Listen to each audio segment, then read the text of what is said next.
তো গাইজ যদি না তোর ফ্রিজের বডির মধ্যে এইরকম কারেন্ট দেখায় বা ফ্রিজের বডির মধ্যে আদ দিলে হয়তো শর্ট করে দেখতে পাইতে আমি আপনাদের দেখাই কিরকম কারেন্ট দেখার আর এই ফ্রিজের বডির মধ্যে আদ দিলে শর্ট মারে বা ইলেকট্রনিক যে কোনো অ্যাপ্লায়েন্সের বডির মধ্যে যদি আদ দিলে শর্ট মারে রাইস কুকার হোক চাই ইন্ডাকশন হোক চাই আপনাদের ওয়াশিং মেশিন হোক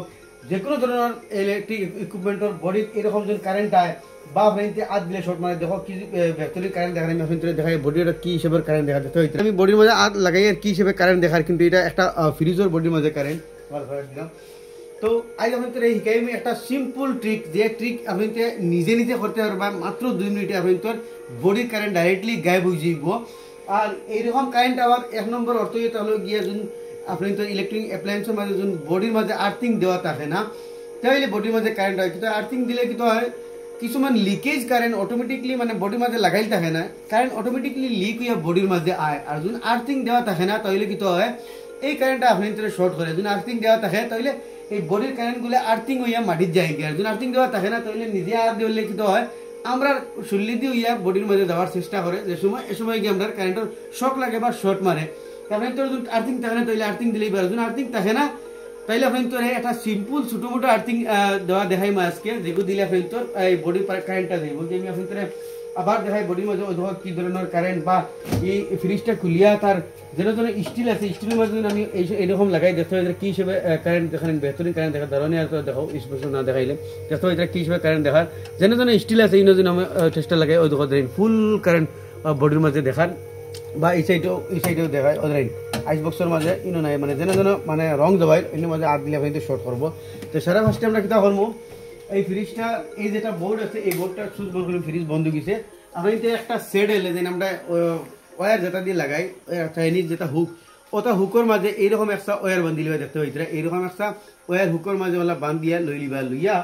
এই যেটা বোর্ড আছে এই বোর্ডটা আপনি খুলবা প্লাগটা আমি খুললে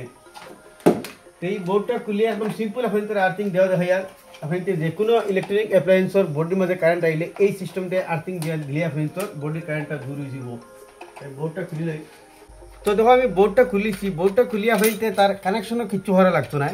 বোর্ডের মাঝে দেখো আপনাদের দুইটা কানেকশন আছে ওই এগু তার ফেজ ওই এগু নিউট্রাল ও যেগু মাজর পয়েন্ট ওগু তার আর্থিং লাগি দেওয়া থাকে যখন বোর্ডের মাঝে আর্থিং থাকে না তো এইরকম আপনার বডির কারেন্ট আপনার শর্ট মারে আর এই প্লাগের মাঝে দেখো 3টা কানেকশন আছে এগু ফেজ এগু নিউট্রাল আর এগু দেওয়া থাকে মাজর যেগু আর্থিং লাগে তার মানে এই যেটা কানেকশন ফ্রিজের বডির মাঝে লাগাইল না আর ওয়ার ইসা আর বডির থেকে ওগুলো কানেকশন আছে। এখন আমরা এই স্যাডেলটা কিতা করবো এই গজালটা আমরা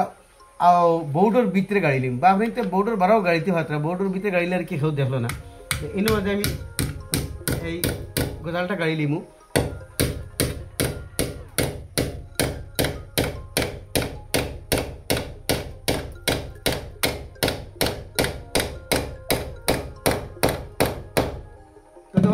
বোর্ডটা আমি গজালটা গাড়ি নিলাম বোর্ডের ভিতরে যাতে কেউ দেখলো না আর লাগাইয়া এই ওয়ারটা লাগাই এই মাজর পিঙ্গর মাঝে যখন আমরা আর্থিংয়ের কাম করে নিব কারণ যেগুলো আর্থিং জেনারেলি যেগুলা আর্থিং থাকে এগুলো মাটির মাঝে গাড়া থাকে আর আমরা ওয়াল যেগুলো আছে এগুলোও কিন্তু মাটির লগে কানেক্ট কারণ ওয়াল যেটা নিচে বনে বা আপনি সিমেন্ট বালি পাথর বা ইট এটাও মাটি দিয়ে বানাইলে থাকে যার কারণে এইটাই আপনি তো 80% আর্থিংয়ের কাম করিলে। তো এই পয়েন্টটা আমি ডাইরেক্ট ও দেখো সকেটর মিডল পয়েন্টও লাগাইছি দেখাই এই দো পয়েন্ট অলরেডি তো ফেজ আর নিউট্রাল লাগাইলেছে বাস ওই গেছে এখন বোর্ডটা আমরা লাগাই বোর্ডটা আমি লাগাই দিই।